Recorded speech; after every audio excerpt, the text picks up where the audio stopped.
All right, welcome back. I hope you're having an amazing time so far.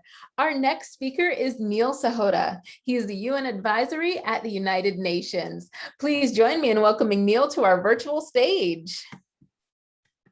Hey, thank you. Real excited to be here, everyone. We're going to have a fantastic discussion. So, talking about my favorite subject, AI for good, which is the opportunity for government and social enterprise. So let me get the big thing out of the way here first. I know a lot of people worry about AI. They envision the Terminator future, robots taking over, eradicating humanity. And I can tell you, the first time I was invited to speak in front of the world leaders at the UN, that's what they thought. But there's a huge opportunity here if we can do a bit of a mind shift, because I don't believe in the Terminator future. I really believe that AI can actually be a powerful tool and assistant for us to use. And remember, while the movies say Terminator, let's have Star Wars. Remember the droids, they're always helping humans. So that's what we really got to remember. AI and most of technology is really just a tool. It's all about how we choose to wield it. And ironically, that's one of the biggest challenges we have with artificial intelligence. We're so used to computers being about automation, right? We're trying to make something faster, cheaper, less errors.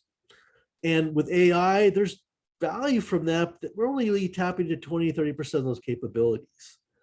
AI is a whole different computing system. In fact, call it the third generation of computing, because we're not giving it a program to follow anymore.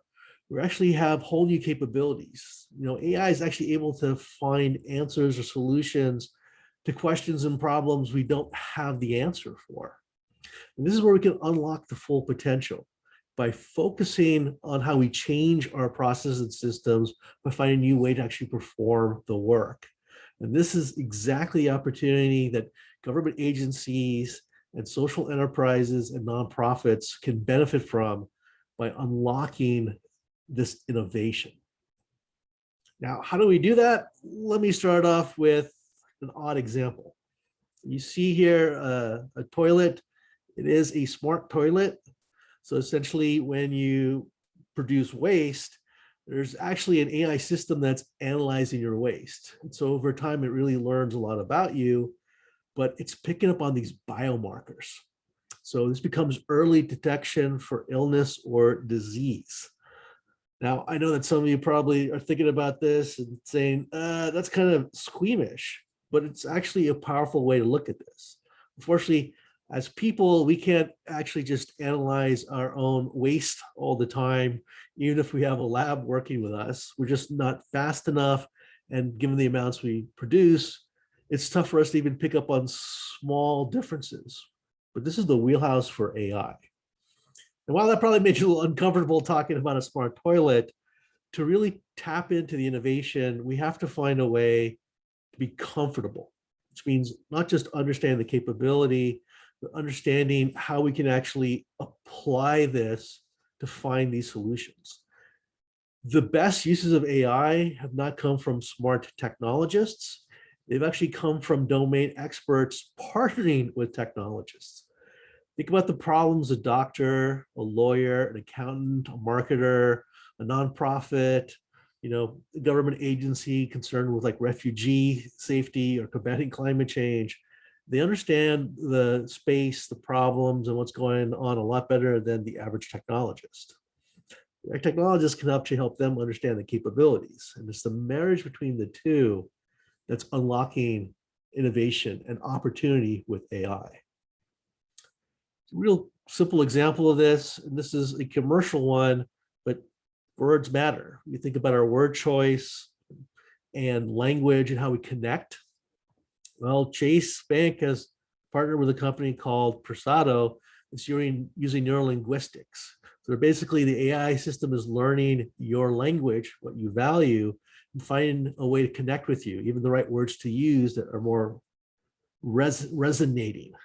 Now, I'm going to revisit this a little bit in more of a context of social good, but I want to show you kind of the power at our fingertips. So let's marinate on that a bit and get back to it. Because the truth is right now we're uncomfortable in using AI technology, let alone solutionizing. So the first question becomes, how do we actually get started? Well, for social good, a lot of it's a mindset. We're so used to thinking about either you make money, commercialize, or you do good, nonprofit. And that's not necessarily the case. There's a huge opportunities with social enterprise, but in particular, also government agencies being forerunners to this technology. And one of the big things from that, scary talk I had to give it from the UN, who thought it was Terminator time, was actually showcasing how AI is already being used public sector. More importantly, how it can be used for the United Nations Sustainable Development Goals. And this actually spurred us to create the whole UN AI for Good initiative, finding solutions for all these 17 goals you see on the screen, using AI and other emerging technology, because in trying to make this a reality, the UN sees a shortfall of 7 to 20 trillion US dollars each year. So AI has been a great bridge in narrowing some of that resource gap and actually accelerating solutions for people. And so much so that the proliferation of AI strategy has become core and fundamental to governments across the world. So you can see how this is shaped up just in the last 4 years, as more and more government agencies are actually now making heavy investments, not just in the technology, but into the people that will actually develop, use the technology, but more importantly, create those solutions with a focus on social good.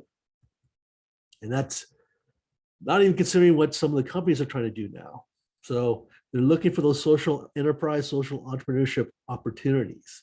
So nothing wrong again with commercializing. As you do that, is there a chance to have a positive impact? So again, it's finding that comfort zone with AI and the social enterprise model. Now, how do we actually do all this? Well, to begin, you gotta think differently. I know you're thinking, Neil, great. I hear that all the time. Everyone says that, but how do you do that? We're not all great innovators like Elon Musk or Jeff Bezos or some of these other guys. Well, I'm going to share my secret sauce with you. So I've had the chance in my career to work with great organizations like the United Nations, several government agencies and nonprofits like the Zero Abuse, but companies like Disney, Starbucks, Costco, Berkshire Hathaway. And we've done some amazing things. But I've learned through my experience, I've been able to help create these amazing things and ideas and make them reality through something I call TUCBO, which is a framework on how to think differently, understand, create, be, own different, soup to nuts. But let's just focus on the first one, think different. So it's around ideation. And we have 3 techniques we can actually use to help us achieve AI for good in these opportunities. That's repurpose, multi-purpose, challenge assumptions, and cultivate a different perspective. What does that actually mean? Let's start with repurpose. And this is really reusing solutions that we already have, but into a different vein. So think about healthcare. That's some of the most complex challenges going on from a data, information, diagnosis, treatment, quality of care standpoint. But what we've started doing is actually repurposing technology and solutions that have worked in other industries using AI, VR to actually improve this. So we've created some powerful tools for doctors and nurses to accelerate diagnosis, reduce on errors in diagnosis, create treatment plans that we know patients are more likely to stick to, but even things like combining the technologies together. So now we're using things like light and other imaging and auditory to actually create XR images, so extended reality. So you look at the picture with the heart, this has actually become a real thing that we can actually now kind of shape the heart without having to open up your chest. The AI is smart enough to look at these images and enhance them and use the auditory to actually replicate what your heart looks like, even the beating. And doctors actually have the ability to manipulate this in the real world, flip it around, open it up, even check out the ventricles without any invasive surgery. So again, don't need to reinvent the wheel, but is there something out there that we can repurpose for our own need? Second, challenge assumptions. want to actually talk about Zipcar when it comes to challenging assumptions, because we tend to hold assumptions as truth, but that's not really the case. And the guy that started Zipcar, he got started because he's like, the car is the most expensive thing I own. I don't feel like I use it that much. And he actually researched it and realized that the average American spends an hour a day in their car, meaning it's just sitting idle for 23 hours a day. Not the most productive use of an asset, right? So he challenged the assumption that people need to own cars. And what he wound up doing is realizing, what if I could create cars on demand? Rather than buy a car, you can actually rent it whenever you need to. So he invented Zipcar and obviously disrupted the rental car industry. Well, shortly after Zipcar, you had rideshare like Uber and Lyft. And they kind of challenged the assumption, well, why do you even need a car? If there's other people driving around, could you carpool with them? So they essentially created carpool on demand, which became rideshare. Well, that got challenged too, because now we see the advent of autonomous vehicles or self-driving cars. Saying like, why do you even need to have other people driving? What if the car is actually just out there and you can still kind of call it on demand? Well, that sounds good. And that's obviously the direction we're moving into, but you're probably thinking, okay, I understand this notion of challenge assumptions, but how does this help me? And why do you have this 19 million lives per year? Well, 20 million people lose their lives or are seriously, horrifically, permanently injured each year. And the UN has actually estimated that self-driving cars would reduce that number by 90%. That means 19 million lives are essentially spared every year. So we don't talk about when do we legalize self-driving cars. We actually talk about when do we ban human drivers. And why is that? Well, machines think differently. While we as people drive with our eyes, cars can actually use LiDAR, radar, GPS, auditory, all these different things. It can process thousands of data points per second in real time. So as a result, they're actually much better drivers than we are. So again, challenging assumptions. We don't just need to drive with our eyes, because that's the first generation of self-driving cars. Until there was a few accidents, we realized we could use other data points and actually make cars better, safer drivers than we are. And then lastly, cultivate a different perspective. If you're wondering why I have this grainy picture of a horse galloping by, I really want to highlight this by showcasing the movie camera. Going back to the 1870s, Leland Stanford, the founder of Stanford University, actually made a bet. And he said that when a horse gallops, when it runs, all four hoofs could be off the ground. Of course, the other guy said, no, one hoof always has to be on the ground. So Leland needed proof to win the bet, went to a scientist called Edward Boudet. And Edward set up an experiment in a field, 100 cameras, one person manning each camera, had the horse gallop by, and the cameras went off in succession 1 second after the other. So they went up with a stack of 100 photos. Stanford found one with all four hoofs to the ground. He's like, yes, I win my bet. Runs off to collect his money. Edward's looking at this. And he's like, rather than looking at each of these as a single data point, you look at it as an aggregate set of data, and drew an important insight. It's like, when I look at these still photos, if I flip through them, from still photo, I get motion, right? It looks like I'm watching the horse gallop. Invents the film camera and winds up helping to pioneer the whole movie industry. So it's actually that different perspective allowed him to draw that insight and create the movie camera. Exactly the same thing we need to do with AI, because there's lots of opportunity by being able to do this. And to show you an example of this, an innovation, I want you to watch what this gentleman is doing. What happens to that robotic arm? There's not much sound, so don't worry about that, but just keep your eye on him.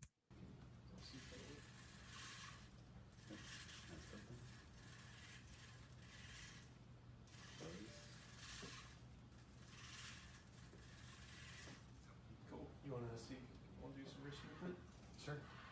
So you see that he's somehow able to control that arm with his mind. Well, this is not Elon Musk's Neuralink. There's no chip in his brain, right? That's kind of hard for AI to decode our brain waves. We don't even fully understand how they work. But doctors and researchers working with technologists, right? The doctors know if you lose a limb or are born without it, the brain can still send signals to the stump. But that actually triggers a process in our body. So if you look above his right elbow, you'll see a black band. It's an IoT sensor array. And it tracks those muscle tendon motions, and AI has learned how to decode them. And as a result, decoding those motions, AI translates that motion into the robotic arm. That's how he's able to do it. That's how we found this opportunity and now have the ability to restore mobility to someone that's lost a limb. Now, this is how we start thinking differently. This is how we find these opportunities. We also got to look at through the lens of people, process, and technology to come up with viable solutions. So technology is kind of the easiest one. It's building some of these tools. You think about our oldest profession, agriculture. There are tons of AI tools out there helping farmers analyze soil content, possibility of insect information, forecasting months out on weather, climate information, even understand what crops to plant. You know, I working with like farmers in like Bangladesh, we've, AI has helped us identify that even planting this type of seed 2 millimeters to the right has improved crop yields by 30%, using 10% less topsoil and 25% less water. So we can actually grow more food with less resources. On the process side, we're actually tapping into generative design, where we don't necessarily tell the AI, here's how you design a plane or a car or anything like that. We explain how this thing works. And to show you what I mean by that, I worked with IBM Watson and Local Motors to actually help come up with a new form of transportation. We taught Watson about transportation and then asked it to design a mode of transportation that could carry a small group of people that used renewable energy and was cheap or cost effective. So Watson went through, generated millions of designs, came up with its top 7 choices, which then human engineers reviewed, and Ollie was born. This is a solar-powered, 3D printable, self-driving bus that can hold up to 12 people. In trying to do this, Watson even was fabricating materials we've never seen before but could make. So think about that. It's like generating millions of design options in a few minutes and then whittling it down. So the ability to augment our ability to even think, ideate, and design. So this is actually something I was hoping to do 4 years ago with viruses, ironically, because we could actually anticipate mutations as well as new forms of viruses and actually have the genomic structure. So we could work on a vaccine and hopefully prevent epidemics, let alone pandemics. Unfortunately, back then at a high level, it was thought to cost about $40 billion and require lots of important resources. Unfortunately, hindsight's 2020. I think if we knew about COVID-19 back then, we probably would have done it, but still can. I hope that's a lesson that we've learned. But again, it shows you opportunity and innovation with AI. And more importantly, we also know how to engage each person by speaking their language, use the preferred channel, offering the right incentives to maximize engagement each time, every time, right? You want to fight climate change, we can build lots of tools to try and strip out carbon, reduce emissions, but we need to get people to change their behavior, right? You want to help our people understand how to get these other opportunities. We have to know how to talk to them in their language. And there's 2 powerful tools AI gives us to do this. The first is psychographics. We can actually decode a person's personality, their hobbies, their opinions, their attitudes. So beyond the typical demographic stuff, we can actually kind of get to know them as a best friend without actually being their best friend. And coupled with that is the second piece, which is neuro linguistics. So you're looking at a real report from the founders of Sereno AI, who have found a way to decode language. You're using neuro linguistics and their AI engine. You can actually understand the drivers, motivations, and values of a person, how to best work with them, and what to focus on, and even the right words to use to get them to engage and resonate with them. And a lot of this work we're talking about with neurolinguistic psychographics is actually being applied to the biggest illness in the world. It's not COVID-19, it's actually loneliness. And that's true before even the pandemic. So 40% of people suffer from moderate to severe loneliness. Well, now, thanks to AI, we're giving them an outlet. So not a substitute, but an outlet to feel connected, to feel like they're part of something and build the confidence so they don't feel as lonely and can actually engage in those human relationships. So these are all lots of opportunities that we have. So we kind of learned a little bit as leaders, whether it's social enterprise or government agencies, got to think differently, learn some tools on how to do that. Also learned that we have to kind of look at the core components, which is people, process, and technology. But I want to make sure that we understand this is not a magic bullet solution, because I love this quote by Shakespeare: expectation is the root of all heartache. We expect machines to be perfect. They never will be. Nothing is 100% foolproof. And we're the ones teaching it. So all mistakes will be made. So we got to understand that there are challenges, and we have to be able to accept and say, is what we're doing good enough, and does it move the needle? Because when it comes to AI, we need lots of big data. That's how we train the machine, right? We need the subject matter experts. AI needs teachers. When it tries things, it tries to solve problems. Someone has to be able to help it understand when it's right, when it's wrong, when it's partially correct, and when there are new things. And third, and the most difficult for us as humans to also deal with, is bias, especially implicit bias. We all have, because of our experience in our environment, certain perspectives, whether we realize it or not. So we can teach the machine our bad habits. And we don't want that. We actually want that kind of fresh set of eyes, that new perspective that AI brings. Because we always talk about the importance of diversity. Well, that now also includes machine diversity. So if we really want to tap into opportunity and innovation, we've got to be cognizant of these challenges and make sure that we address them. But if we do that, we will actually create this comfort that we're looking for, right? We'll find the comfort in understanding the technology, how to use it, overcome some of the concerns, but more importantly, focus it on good. At the end of the day, AI is a powerful ally for us to achieve positive social impact. With that, my challenge to all of you is, let's change the world, because we can do it for the better. So I'm looking forward to chatting with you and answering questions. And I know that I probably will not get time to address all of them. So if I don't, please feel free to reach out to me. I want to make sure I get a chance to answer your question and help you help the world. And with that, I thank you so much for your time. And I'm looking forward to continuing our conversation. Thank you. Amazing, Neil. Thank you so much for sharing with us today. I know this virtual audience is giving you a huge virtual round of applause, because that was awesome. We really appreciate you sharing today. Thank For you. the audience, it's time for you to make your way to your next session. Along the way, make sure you accept your connection request and take some time to check out our amazing exhibits. Thanks so much, and we'll see you around.